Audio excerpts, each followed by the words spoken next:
Welcome to the new moon in true Gemini through true Sidereal transmission. And this is the womb of listening. The theme is true receiving, still point awareness, quantum resonance, and oversoul communion. The celestial influence, as I said, is the new moon in true Sidereal Gemini, which is the union of thought and sound, sacred communication, and inner dialogue reset. Where listening begins. There is a womb within you, not made of matter, but of stillness, a sacred space that does not echo, but receives. Before speech, before knowing, before response, there is listening. Not the listening that waits to reply, but the kind that unravels time, the kind that hears with the whole being. When you truly listen, you return to the original womb, the place of preform, of sacred intention, where source whispers the next becoming. This is not passive. This is the most active state of alignment. To listen, not just with ears, but with bones, with breath, with soul. Tonight, under the Gemini new moon, the sign of divine duality, divine voice, and mirrored minds, we enter the womb of listening. And in that quiet, we remember silence is not the absence of sound. It is the presence of source. Our core teaching, the listening field as a creation matrix. True listening is a creative act. In the quantum field of divine potential, listening is not passive reception. It is active co-creation. When you give your undivided presence to a frequency, you validate and amplify it. You grant it existence through your attention. This is why the universe responds not just to your thoughts or intentions, but to your capacity to attune deeply to what already is. Your presence affirms form. The womb versus the mind. The womb, whether literal or energetic, is a sacred chamber of receptivity. Hang on, tea time.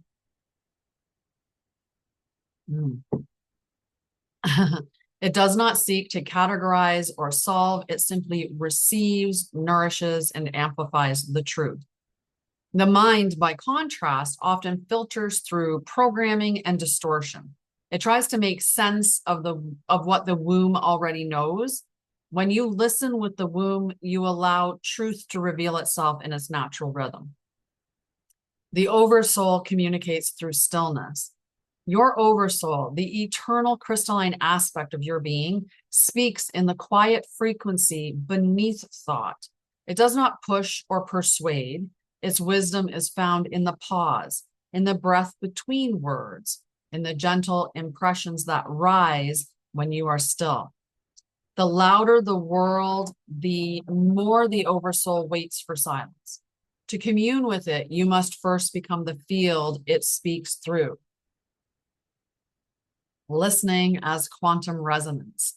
Listening is a vibrational act of attunement. When you listen fully to another, to the earth, to your own breath, you begin to resonate with that frequency. You become a tuning fork for source. Deep listening bridges timelines, restores ancestral memories, and unlocks latent DNA codes. It is not just a practice, it is a remembrance of your role as a harmonic witness. Why most cannot hear truth. Most humans are still tuned to static, to trauma loops, subconscious defense, and survival-based listening. These distortions create noise in the inner ear, making divine frequency unrecognizable. To rebuild the womb of listening, the nervous system must be softened, intention purified, and silence honored again. This is the sacred discipline of the new human. Silence as sacred medium. In the holy architecture of the universe, silence is not emptiness. It is the container of infinite possibility. It is the space before sound, the breath before decree. It is where all sacred words are conceived. In true silence, there is no expectation, only presence. This is why the most powerful transmissions begin in the womb of quietude. In every moment, you are either reacting from noise or responding from the womb. So we've got a ritual practice here. So returning to the womb of listening. So a dark cloth or a blindfold is suggested, a bowl of water, a journal, and a candle. So you can pause now, grab your supplies, and get ready to do this activation or ritual practice. So first, if you're back now with all of your supplies and ready to go, first, you're going to blind the eyes to awaken the ears. So you're going to cover your eyes and sit in the dark. Let your sight be internal. Breathe and soften the body. Hear the sound beneath sound. Light a candle, sit before a bowl of water, listen to your breath, then listen for what is beneath your breath, the hum of your existence. Let the womb speak. Ask aloud, what does my oversoul want me to hear? Wait, listen, and then write without filtering. The way that you write without filtering is you just allow yourself to write without reading it. It's just allowing it out. There's no stopping, there's no censoring, there's no judging or changing what you're writing. You just allow it to free flow. One of the ways that you can help with that is to write with your non-dominant hand, because your brain is focused more on how to write versus what to write. So then you can allow the free thought to flow through and just writing with the opposite hand. So it is a way that can work. But you're also blindfolded. So, that might help as well. Anchor in the waters. So whisper what you received in the water and let it hold the resonance. So whatever comes up when you're writing, whisper that into your water. And then seal the flame. Blow out the candle with one breath. Inhale deeply and exhale with the whisper, I remember the womb that hears. So here are some typical questions that come up around the topic of listening and specifically tuning the inner ear. So how do I know if I'm hearing truth and not my mind? Truth carries a distinct vibration that settles in the body like a key and a lock. There's no effort, there's no confusion. It feels like peace, even if the message is unexpected. The mind often creates loops, anxieties, and justifications. The womb simply receives and reflects. So your brain is going to be like really fast, maybe have criticisms or judgments or questionings. And I've delivered information to people before, and when I've given the information, their body resonates with it and they feel it in their body, and it feels grounded, it feels peaceful, it feels, concrete, known, like just it resonates so well with their body. It feels so safe and balanced within their body, but their mind is objecting to it and saying, no, that's not right. Who are you to, believe, or who are you to have that, or who are you to think that, or who are you to believe that about yourself? So the brain kicks in, and it's just the ego mind that's trying to keep you living small, really, and staying in your comfort zone. And so oftentimes what the information that's coming up that seems to dispute something that you already feel or something that you already believe, or fears that you have, or lack or scarcity, things like that, your brain, the ego, is going to try to keep that information in you, even though your body is resonating with it. So you want to listen to your body and how the information is received physically as opposed to the mental that's happening. So why does listening feel vulnerable or unsafe? And many of us do this. We don't listen with the intent to hear what the person's saying. We listen so that we can reply. And many times while people are talking, we're not even hearing what they're saying. We're already in our minds going, I need to talk about this, or I need to explain this, or I'm going to say this, or, just off in la la land, daydreaming about whatever. So we're not actually present and participating in what's occurring. So for many of us, the act of listening is associated with criticism, judgment, or danger. And that's from childhood and from experiences in society, and also past life experiences, intergenerational trauma, ancestral traumas, things like that.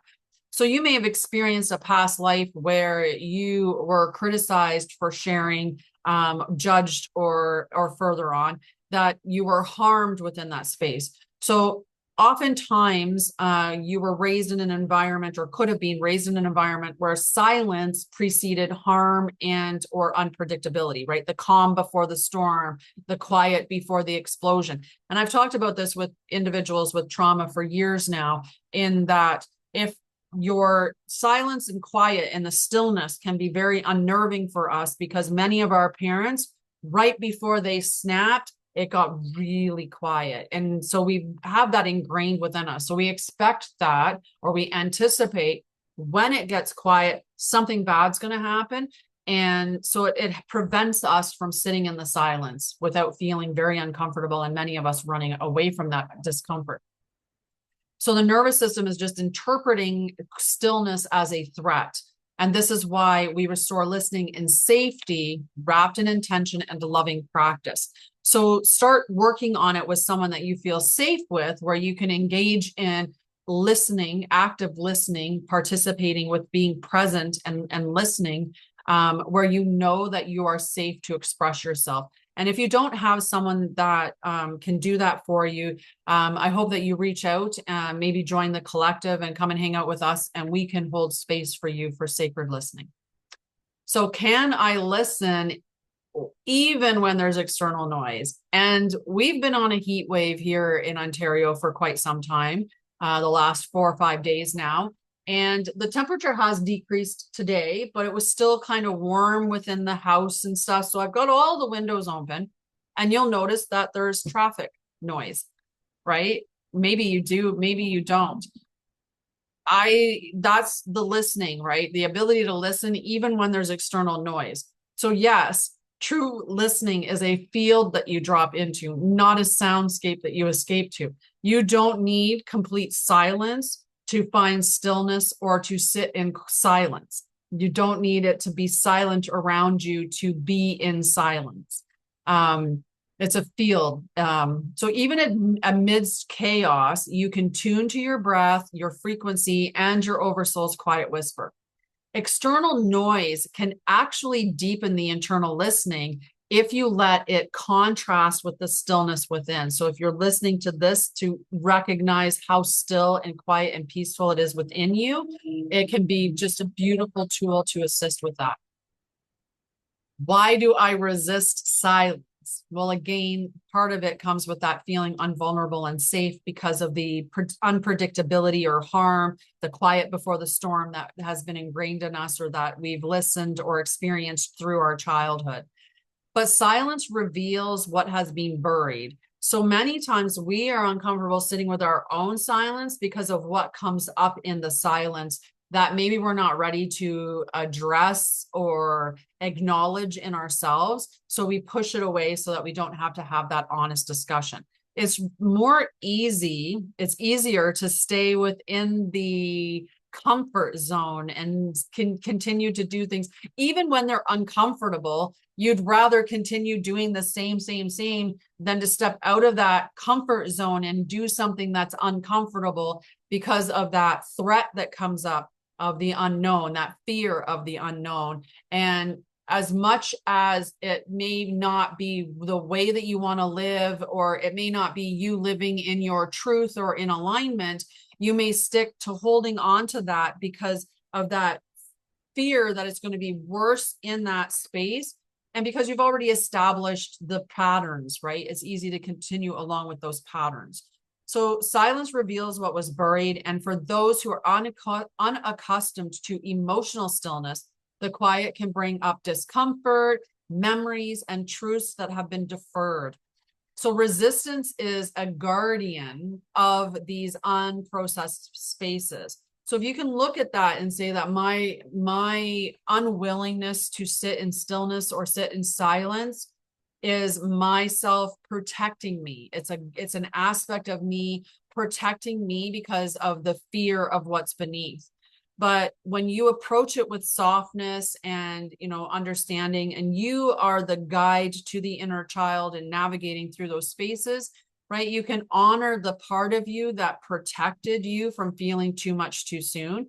And you don't have to feel it all at once. I know when I was working, you know, really deep within trauma and with individuals that had a lot of trauma, a lot of the fear, and even I had this with my own trauma, was there was so much of it, and it felt like a dam, like you were sitting at, you know, all of the emotions were just being held by Hoover Dam, and you were waiting for them to just give way. And you felt that the second that you started dipping in to your experiences and into your traumas, that I was going to open the floodgates and you'd be overwhelmed or washed away, and, you know, it would be too much.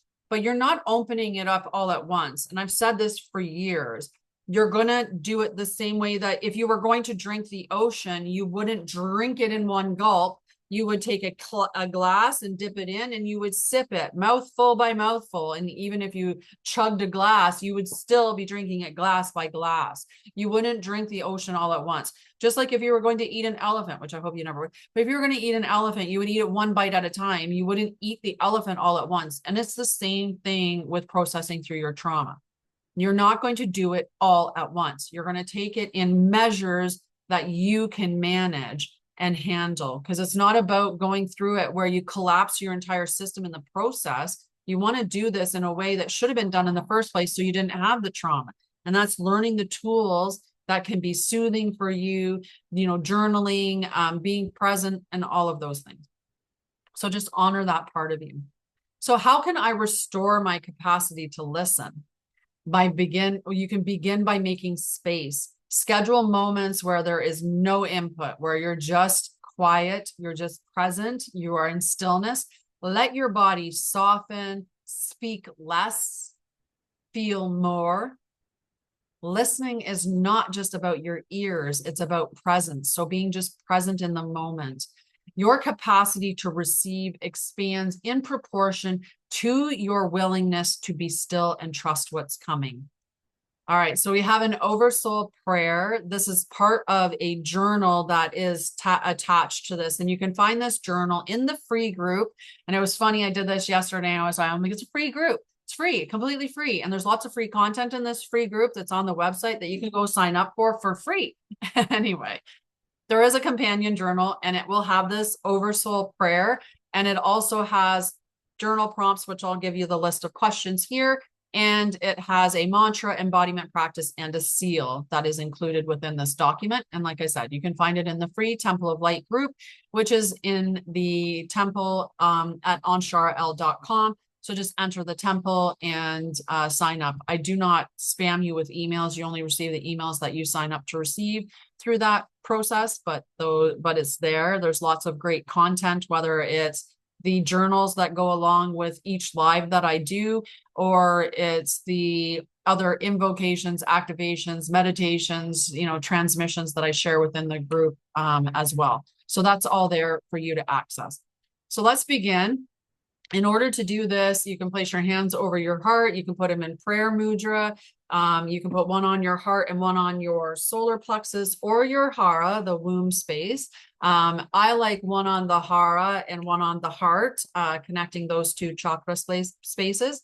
And we're just going to repeat after me out loud, if possible, because it's just setting it a little more firmly than just being in the inner thought. But intention is what leads. So as long as you have the intention to honor what you're saying, and you believe in what you're saying, then it doesn't matter if you say it inside your head or out loud at the end of the day. Okay, so let's begin. I return to the beginning, to the womb before words, to the breath before sound. Let my listening be clear. Let my listening be clean. Let it be whole. Let it not need to name what it feels. May I listen without defense. May I hear my oversoul in still spaces. May I become the quiet that heals. I remember the sacred art of listening. And so it is. So your journal page that is in the Temple of Light is about the womb of listening. So it's prompt 1 is, what am I being asked to hear, truly hear, that I keep avoiding? What does my breath sound like when I stop being afraid to sit in? What message is hiding in silence that I've been afraid of? What am I being invited to create now that I can hear the blueprint again? Your mantra is, my stillness is my technology. My womb is my receiver. Your embodiment practice is to sit in silence for 7 minutes each day with your eyes closed, one hand on your heart, one on your lower belly, the womb or hara, and just listen without agenda. Your seal is to draw a circle inside your journal, and inside it write, I hear what source is saying. Whisper this 3 times to complete. I love you. And that's all for our new moon transmission today. I hope that you enjoyed the little surprise episode. And I will see you tomorrow on Thursday for our live at 11 a.m. in both Anshara YouTube and Anshara'El's YouTube and TikTok channels. I'll be live on both. And I hope to see you there. Otherwise, please join us in the Temple of Light or any of the other membership groups that are available. Do check out all the other stuff that's there, that's being offered through Anshara'El. My goal is all about the ascension, the pathway of ascension. So if you are on the ascension journey, if you think of yourself as a light worker, a starseed, a guardian, an earth angel, someone that's here to help in the awakening of the earth, or if you're just ready to awaken yourself without any agenda or any mission attached to it, come and join us, or come and hang out and do a soul alignment session. If you're somebody that's working through your trauma and you're looking for something to assist with that, I have the Bridge to Light Phase 1. This is a 12-session course with meditations, journal prompts, practical tools. It's a beautiful course to help you to navigate through your trauma. And I do 1 meeting per month, live meeting within that group. You keep access to the content for as long as you want to stay within that space. There's a ton of helpful stuff to assist you in reclaiming your sovereignty and letting go of victimhood and standing firmly and in your remembrance, and begin and being in that space to begin that pathway of ascension for sure. So check out that. If you have any questions, I offer a free clarity call that's 30 minutes long that you can get on the Soul Alignments tab of the website. And you can also check out the Walk With Me Now tab, which talks about some of the offers that I have available, including the Bridge to Light. It's just a quick page that has some of the things that are going on right now, including some donation offers that might be what you're looking for, like a soul letter from your Oversoul or a oracle note or a guardian activation. I love you. We'll see you tomorrow, 11 a.m. Eastern on all my channels, or on TikTok and YouTube anyway. Love you. Bye.